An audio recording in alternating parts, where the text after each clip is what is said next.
base the design of planes on science, they fly. If you base the design of rockets on science, they reach the moon. It works, bitches.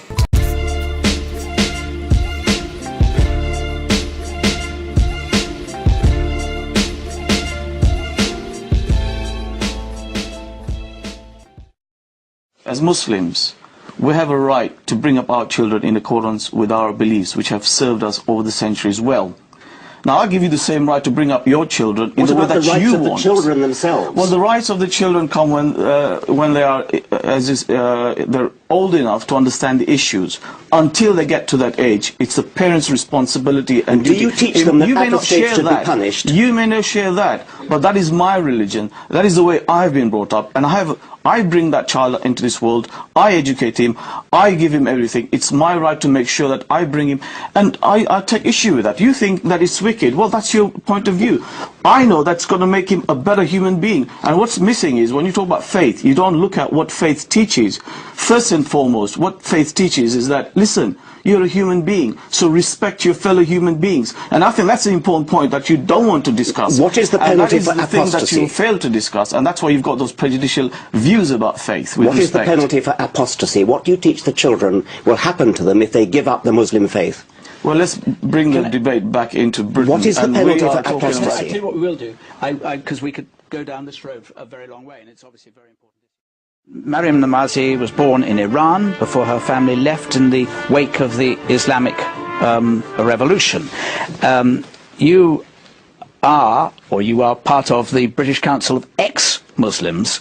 I presume that you believe religious principles are not entirely helpful to developing moral values. No, I actually think that oftentimes religious principles are actually quite immoral, to be quite frank. And I think that if you look at examples where girls are sexualized at a very young age, for example, if you look at Islamic schools where they're forced to veil, where they're taught that they're different from boys, where they're not allowed to listen to music, where they're completely segregated, and many such examples like that. I think, in fact, if there is any good morality that comes out of even religious education, it's not because of religion, it's oftentimes despite religion, and it's the result of an enlightenment and a vast social movement for 21st century values that have had an effect on religion as well. Let me bring in, I will come to you in a moment. Let me bring in Mohammed Muqaddam in response to that. I don't want to misreport, but at Muslim schools, the girls are put into a position where they are diminished as human beings. Well, it's often the case where people are ignorant of what goes on in faith schools and Muslim schools. The fact is, our schools are run along legal lines. They treat both sexes equally, provide them with the best opportunities. So it's often a case of people who have prejudices and ignorance. Maryam? I mean, I think it's typical of Islamic schools and the political Islamic movement to label any criticism a sort of prejudice and thereby racism, thereby trying to make people silent on criticizing it.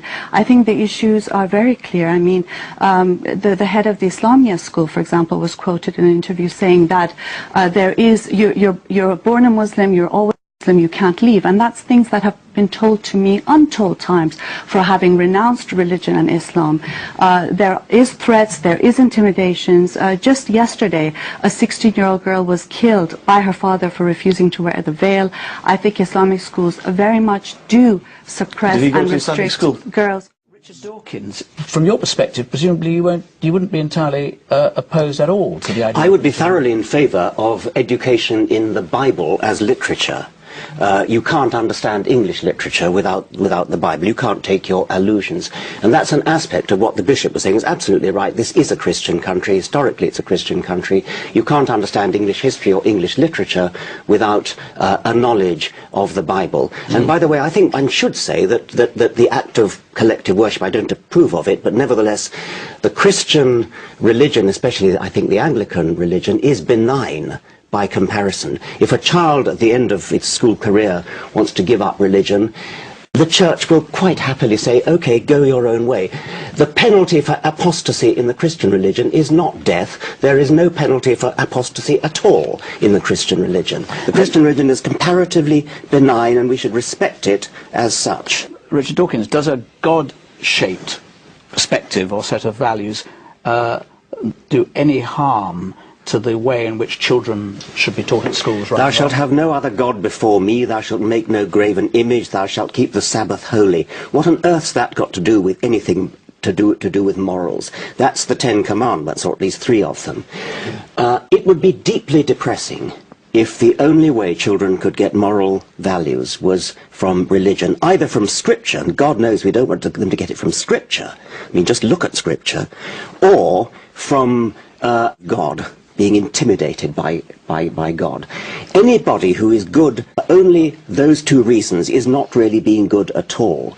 Why not teach children things like the golden rule, do as you would be done by? How would you like it if other children did that to you? So why do you do it to them? So God is not only irrelevant, God is damaging. I didn't say God was damaging, but I think it's depressing that anybody should suggest that you actually need God in order to be moral. I would hope that our morals come from a better source than that, and that therefore they are genuinely moral rather than based on outmoded scripture or based on fear.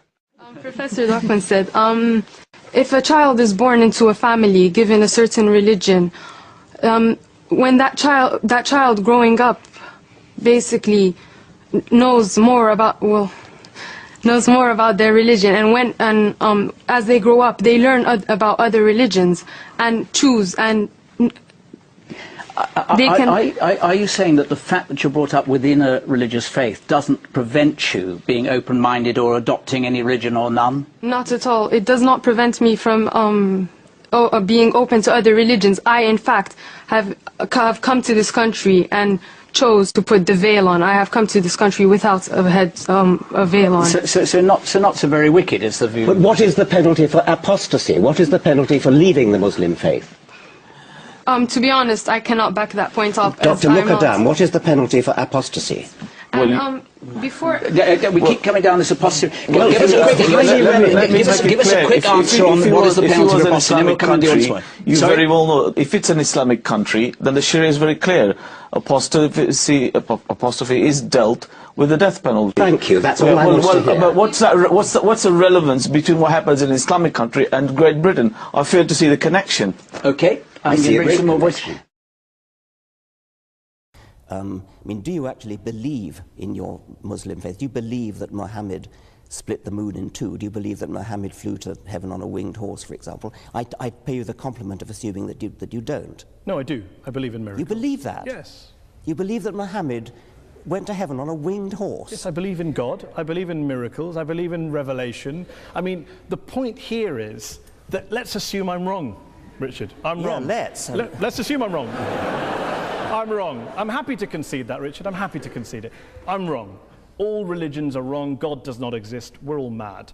I care about what's true. I'm an educator. I'm a scientist. And I want people to understand the truth about the universe in which they live. That's what I care about. And I regard religion as a distraction, and in some cases a pernicious distraction from true education, which I love and value the way you value and love your God. Can you not do both? Well, so long as they don't contradict each other. Richard. So long as they don't contradict each other. But if you actually believe Muhammad flew to heaven on a winged horse, that's an anti-scientific belief. And that could be wrong. But it bloody well is wrong. But that doesn't change. That doesn't change. How do you know it's wrong? Oh, come on. You're a man of the 21st century. No, I'm just asking. It comes back to my original question. The rational position is the agnostic. The rational position is the agnostic position. Why up there? What, I mean, the rational position. I didn't say up there. I didn't pick a place. Okay, you well, picked a place. why would a winged horse be the way to get to heaven if it's not up there? I asked a question about. You asked about proof. I'm all for saying I can't prove it, but can you prove he didn't do it? I mean, this is the end-all debate. Didn't fly to heaven on a winged horse? I'm just asking on your criteria.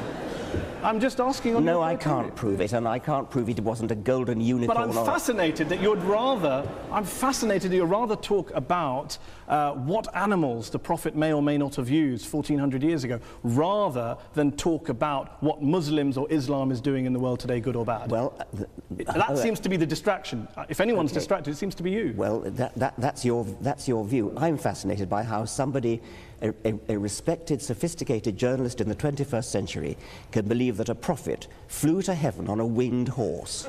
Let me ask you this. Are all people who hold beliefs in God and in miracles and the supernatural, do you regard them all as intellectually inferior to you?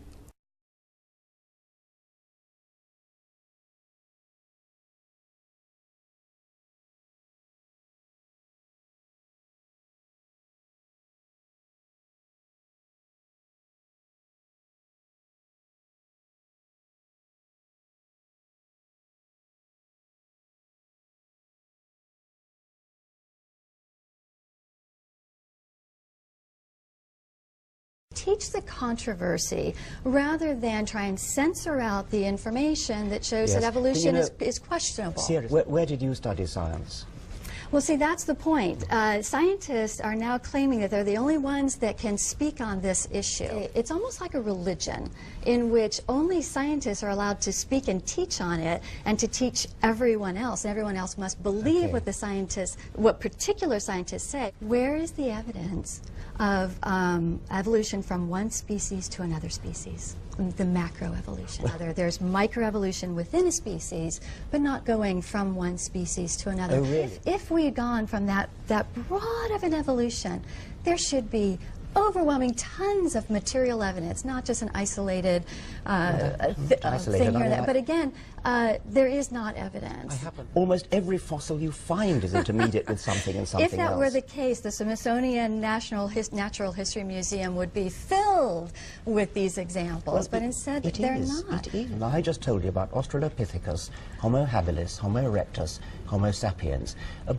By the way, archaic Homo sapiens and then modern Homo sapiens. That's a beautiful series of intermediates. You're still lacking the material evidence. The material evidence is there. Go to the museum and look at it. Have you seen Homo erectus? Have you seen Homo habilis? Have you seen Australopithecus?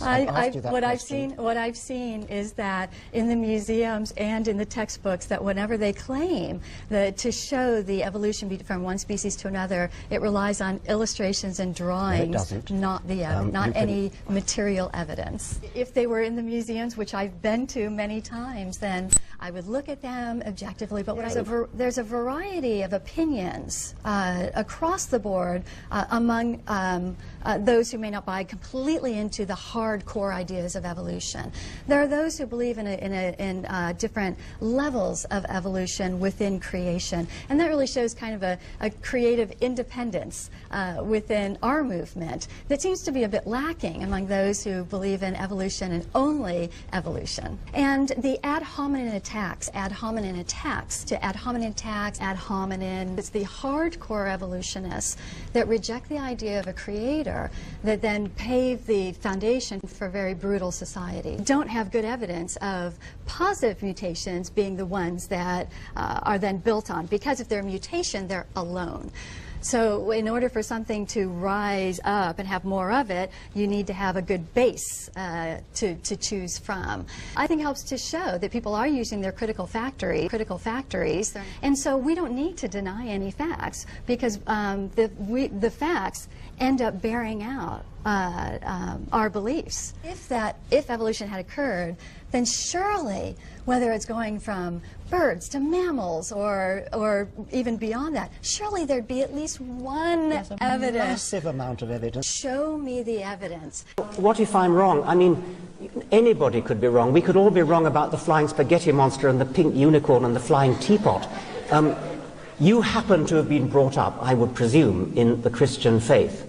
You know what it's like not to believe in a particular faith because you're not a Muslim, you're not a Hindu. Why aren't you a Hindu? Because you happen to have been brought up in America, not in India. If you'd been brought up in India, you'd be a Hindu. If you were brought up in Denmark in the time of the Vikings, you'd be believing in Wotan and Thor. If you were brought up in classical Greece, you'd be believing in Zeus.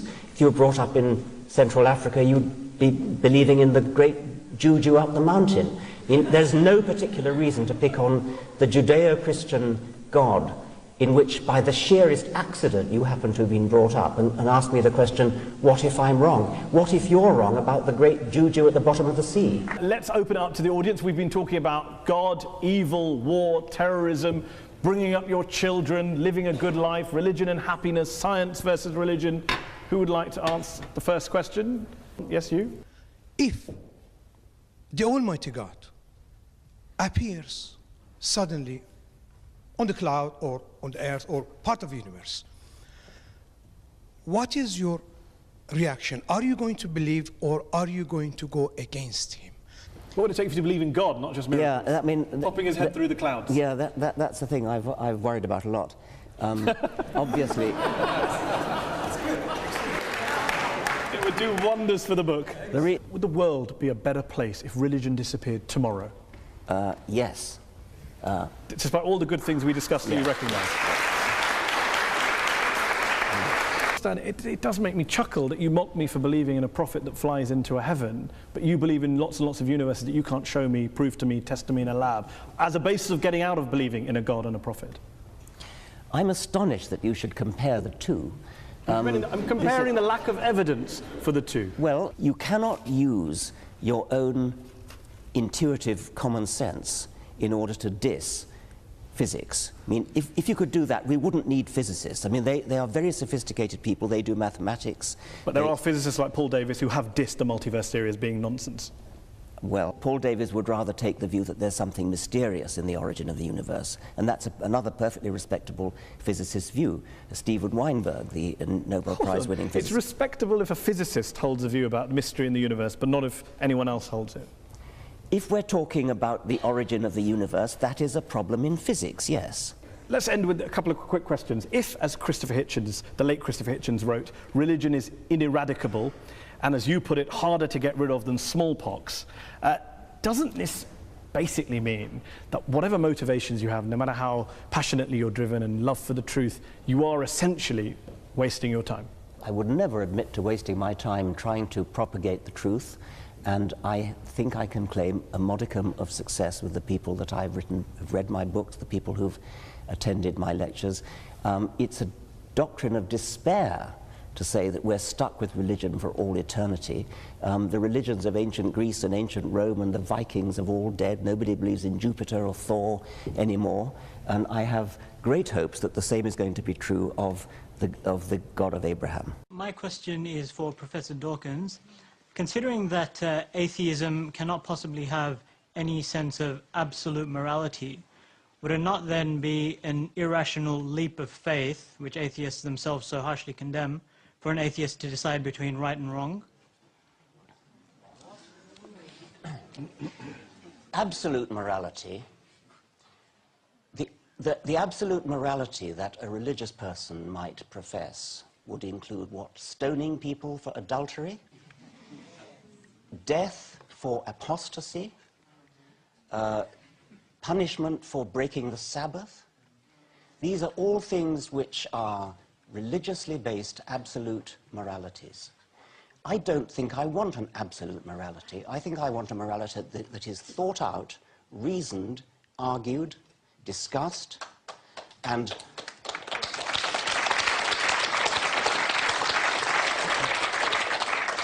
based upon, I could almost say, intelligent design. Can we not design our society which has the sort of morality, the sort of society that we want to live in? If you actually look at the moralities that are accepted among modern people, among 21st century people, we don't believe in slavery anymore, we believe in equality of women, we believe in being gentle, we believe in being kind to animals. These are all things which are entirely recent. They have very little basis in biblical or Quranic scripture.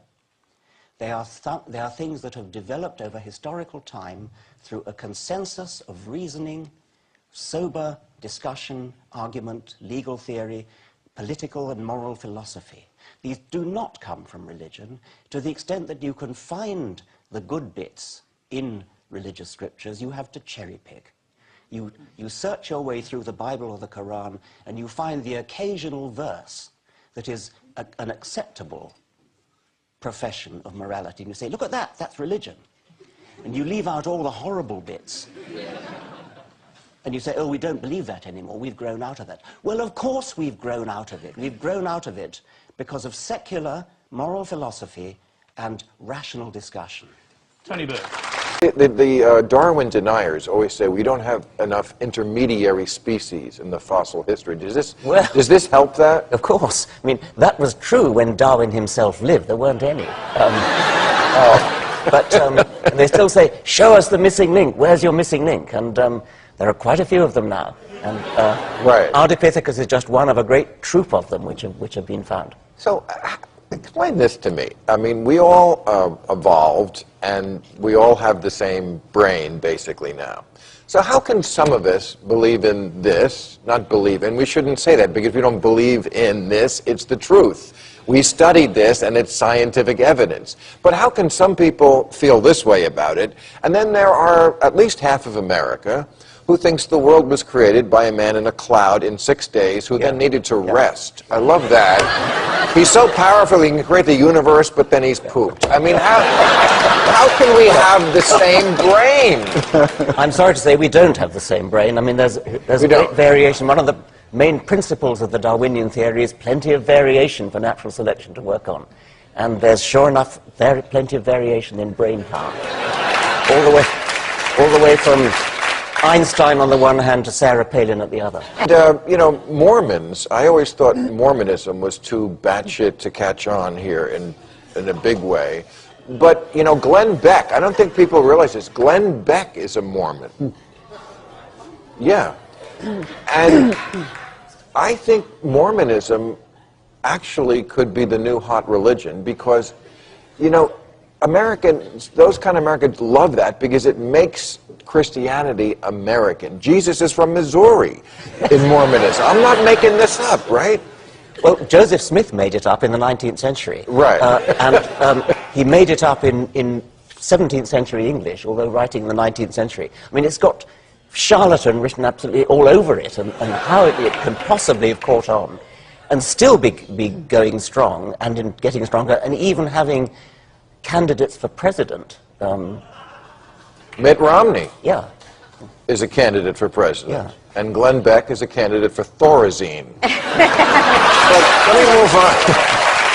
Let me move on to this, and I want to get the panel on this too, because this is about the Muslims. And we had 3 sleeper cells that were uncovered last week in this country. And whenever they do this, and then you start reading the backgrounds of the people they got, and at least 2 of them were absolutely serious about blowing something up. This guy Nazi from Colorado who was going to blow up the New York City subway, and this Jordanian in Dallas, a 19-year-old Jordanian. He went, you know, the FBI put him up to it, but he was happy to go to a building and he was about to blow it up.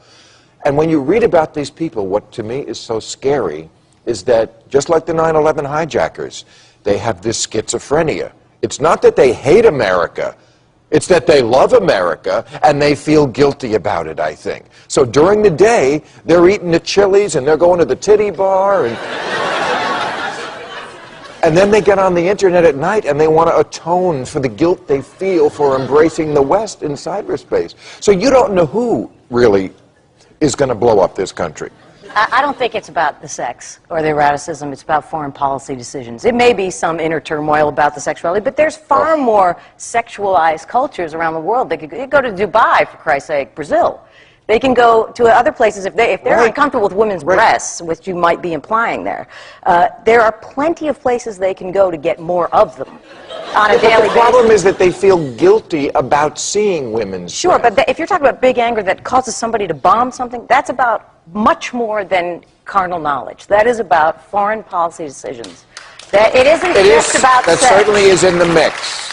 In a big way, because there's you know, think of the targets. If it's the World Trade Center and the Pentagon, just as 2 examples, that means something. It wasn't Hollywood or the set that used to shoot Sex in the City or something that, you know, that they're going to. No, they don't like Hollywood, and they have tried at the LA airport. But it's not about just that. It's because, like I said, we're a very puritanical society, comparatively speaking, to other places around the world. They always go for phallic symbols. They did. They don't like the thing in Seattle. You know, they tried to blow that up. I'm telling you, these people, they're schizophrenic. They feel guilty about the fact that they like America. They're like, you know what, I'm in this country by day and I'm having a great time, and I shouldn't be having a great time, and I'm going to blow this country up as soon as I get off the water slide. This is terrific. Don't you think that's...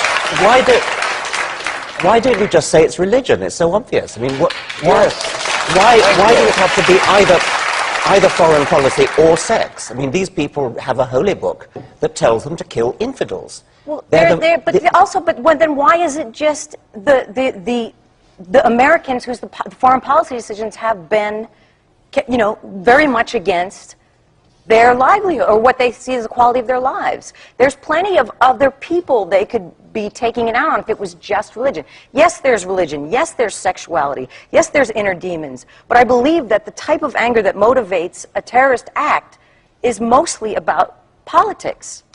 Well, there's a lot of also I don't think it's terrorism going on inside the world. I mean, let's remember, a lot of the suicide bombing going on today is inside Pakistan, and it's Sunnis against Shiites. It's inside Iraq. It's Sunnis against Shiites. I think foreign policy is part of it. I think that's one of the things that feeds it. I think that also religion is something that feeds it. But to me, it's another part of this is also a deep sense, goes back to the religion, which is that these young men are raised with the view that they have that Islam, and this is not a criticism, Islam sees itself as the most perfect expression of God's monotheistic message.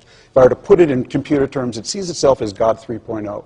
It sees Christianity as God 2.0. It sees Judaism as God 1.0 and Hinduism as God 0.0. And I think part of the dissonance, Bill, is when they come here or in Europe, is that in their identity, they have the most perfect system, but in real life, their countries are economically behind, okay, in terms of education behind, and there's a real distance. If I've got the most perfect operating system, why am I behind? And I think that produces a lot of rage, too. It is about foreign policy, it's about what we do, it's about that, and it's also about how much they hate their own governments, okay, who also keep them down, repressed, and behind.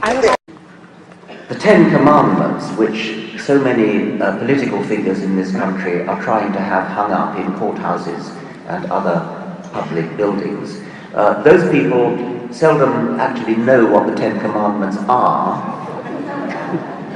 Thou shalt have no other gods before me. Is that really a moral principle we should be living by?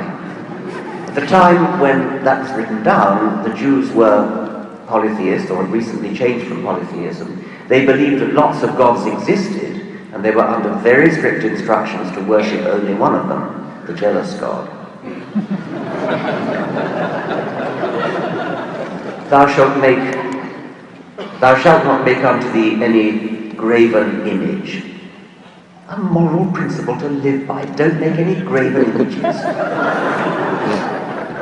Thou shalt not take the name of the Lord thy God in vain.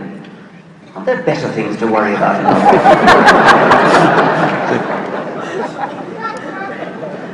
Remember the Sabbath day to keep it holy.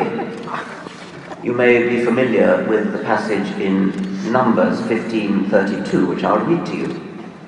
And while the children of Israel were in the wilderness, they found a man that gathered sticks upon the Sabbath day. And they that found him gathering sticks brought him unto Moses and Aaron, and unto all the congregation. And they put him in ward, because it was not declared what should be done to him. And the Lord said unto Moses, the man shall surely be put to death, and the congregation shall stone him with stones without the camp. And the congregation brought him without the camp, and stoned him with stones, and he died, as the Lord commanded Moses. What a wonderful moral God.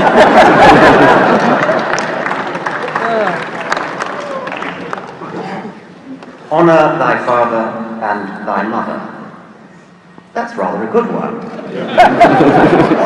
But now listen to Jesus. If any man come to me and hate not his father and mother and wife and children and brethren and sisters, yea, and his own life also, he cannot be my disciple. Luke 14:26.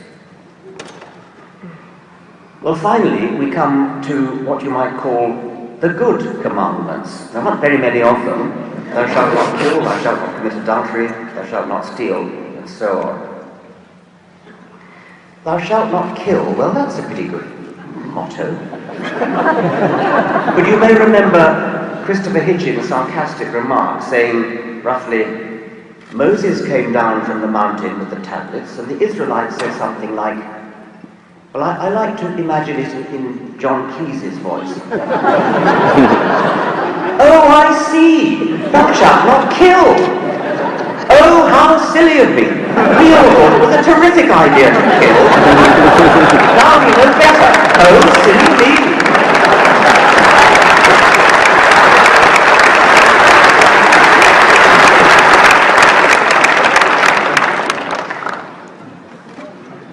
Anybody who has ever read the Old Testament will certainly not wish to get their morals from it. And if you meet anybody who gets his morals from the Old Testament, I think you'd be wise to give him a wide berth. But it's not just the Old Testament. The New Testament is just as bad. The odious doctrine of the redemption of sins by Jesus. This is not Jesus' own doctrine, by the way. This is St. Paul. I used to know a very distinguished scholar of ancient history whose life's work was to try to decide whether Plato or St. Paul was the greatest shit of all time.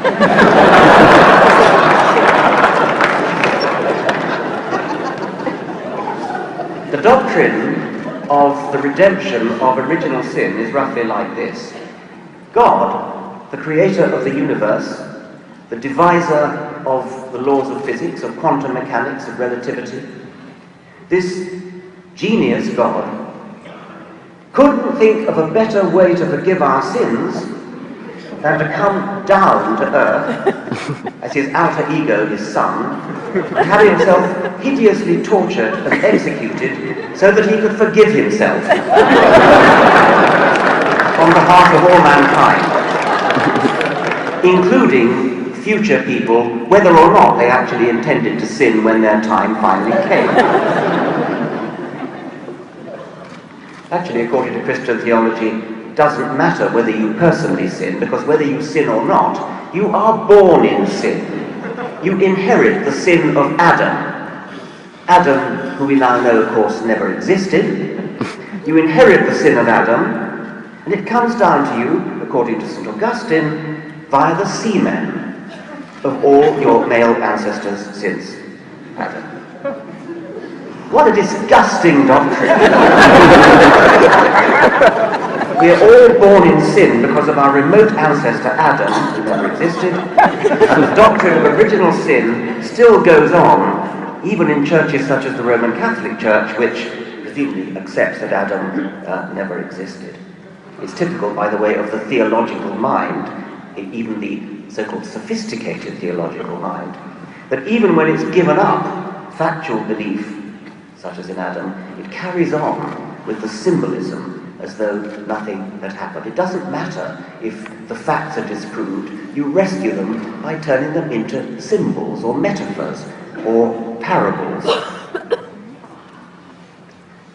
Well, we better not get our morals from the New Testament either, or the Quran for that matter. I suppose the other way in which you might think you could get your morals from religion would be fear of the divine spy camera in the sky. Fear that God will send you to hell. That when you're boiling in the lake of fire and your skin burns off, you promptly grow another skin so that you can feel the agony all over again. There seems to be a sort of inverse relationship between the plausibility of a punishment and its terribleness. If the idea of hell were remotely plausible, then it wouldn't have to be so horrible as it actually is. And sucking up to God in the hope of going to heaven is just about as bad, just about as ignoble a reason for being moral. It takes more faith to be like you, an atheist, than like me, a believer, and it's because of nature. You know, I just don't think we could have lucked out to have the tides come in, the tides go out, sun go up, sun go down. Don't think it could have happened. We have a very full understanding of why the tides go in, the tides go out, of why the continents drift about, of why life is there. Science is ever more piling on the evidence, piling on the understanding. But it had to get there. I understand that you know, the physiology of it, if you will, but it had to come from somewhere. And that is the leap of faith that you guys make, that it just happened. Well, a leap of faith, you don't actually need a leap of faith. You're the one who needs a leap of faith, because you are actually, the onus is on you to say why you believe in something. There's an infinite number of gods you could believe in. I take it you don't believe in Zeus or Apollo or Thor. You believe in, presumably, the Christian God, Jesus. See, Jesus was a real guy. I could see him. Yeah. You know, and I know what he did. And so I'm not positive that Jesus is God, but I'm throwing in with Jesus rather than throwing in with you guys, because you guys can't tell me how it all got here. You guys don't know. We're working on it. Physicists are working. When you get it, then maybe I'll listen. Yeah. Well, no, I mean, if you look at the history of science over the centuries, the amount that's gained in knowledge each century is stupendous. In the beginning of the 21st century, we don't know everything. We have to be humble. We have to, in humility, say that there's a lot that we still don't know. And, you know, being humble is a Christian virtue. Well, so, there you go. Of course it is. All right, when you guys figure it out, then you come back here and tell me, because until that time, I'm sticking with Judeo-Christian philosophy and my religion of Roman Catholicism, because it helps me as a person. That's different. If it helps you, that's absolutely. Great. And but that doesn't mean it's true. Well, it's true for me. You see, I believe. You mean true for you is different from true for anybody else? How can something be absolutely, true for you? because I can't Something's either got to be true or not. I can't, no. I can't prove to you that Jesus is God. So that truth is mine and mine alone. But you can't prove to me that Jesus is not. So you have to stay in your little You can't belief prove system. that Zeus is not. You can't prove that Apollo is not. Or I saw Apollo, man. He was down there. He's not looking good. Now, we also differ in the sense that you feel that religion has been a bane, B-A-N-E, to civilization, and I feel atheism has. And I will point to the worst mass murderers in modern times: Hitler, Stalin, Mao, and Pol Pot. All confirmed atheists, all people who wanted to wipe out religion. Now, I know you can point to the Crusades and you can point to Al-Qaeda right now. I mean, it's there, and there's no question. But I say, I'm throwing in with the founding fathers of the United States, which saw religion, spirituality, as a moderating influence, as a good thing if people embrace the true tenets. Go ahead. The founding fathers of the United States were secularists above all. So some of them were religious, some of them were not, but they were above all secularists who believed in keeping church and state They separate. had to because of the oppression in Europe. That was what they were, Right. precisely. But I mean, that was almost what they were doing. all of them, they all said a prayer before their deliberations. In their letters, and I have almost all their letters, they all reference the deity. Our Declaration of Independence references heavily. But they saw it as a moderating influence because the federal government at that point couldn't control the country. And they said, you know, if people follow Jesus, then the country is going to be better. It may well be a moderating influence. As for Hitler and Stalin and so on, I mean, of course, Hitler, by the way, was a Roman Catholic. No, he never was. He was raised in that home, yeah, well, but he rejected it early on. We can dispute that. Stalin was an atheist, no question. But Stalin did the bad things he did, not because he was an atheist. I mean, Hitler and Stalin both had moustaches, but we don't say it was their moustaches that made them evil. I don't think they had any moral foundation, any of those guys. I will say, I don't either. Your book is fascinating, and Tell me where I'm going wrong here. I believe in creative design. I believe in evolution, but I think it was overseen by a higher power because, as we just stated, and you acknowledged, you guys still haven't figured out how it all began. There's a great deal that science hasn't worked out, and we don't know how it all began, but it's a most extraordinary piece of warped logic to say that because science can't answer a particular question, you're going to throw in your lot with Jesus, and there's no evidence that he did it either. You'll never get any evidence for any of them. Throw in your lot with science, which at least is working on the problem. Well, here's the problem that I have with throwing him a lot with science. Science doesn't advance the human condition in any moralistic way, and Jesus did. See, my thesis is that if everybody followed the teachings of Jesus Christ, that we'd have peace on earth, love your brother, everybody love one another, and we'd almost be an idyllic civilization. Now, am I 100% sure that Jesus is God? No, but I choose to believe that because the man was so extraordinary, and what he did in his 33 years on earth still resonates to this day. That, I think, is more powerful than your belief that, hey, someday we might figure it all out, but in the meantime, we're not going to believe in any deity. Why would you muddle up the question of giving you a moral compass for life, which is important, with the other question, which is explaining The nature of the world, the nature of life, the nature of the universe, that's what science is about. Okay, and I understand that, but I don't think that my belief system contradicts science. And I do believe that there is a higher power, and in my life, I can point to it, I see it. But what disturbs me about you guys, and I'm putting you into this category perhaps unjustly, is that you seem to look down on believers. Well, there is a problem when you guys, if I could turn it back on you, try to say that because you believe what you do, because of a holy book and because of the way you've been brought up, therefore that entitles you to go into science classes and tell teachers what they can or cannot teach. You may think that God oversaw evolution, and that's a point of view that you could probably defend, but leave it out of the science class. It's not fair to leave it out of the science class if the science class is incomplete.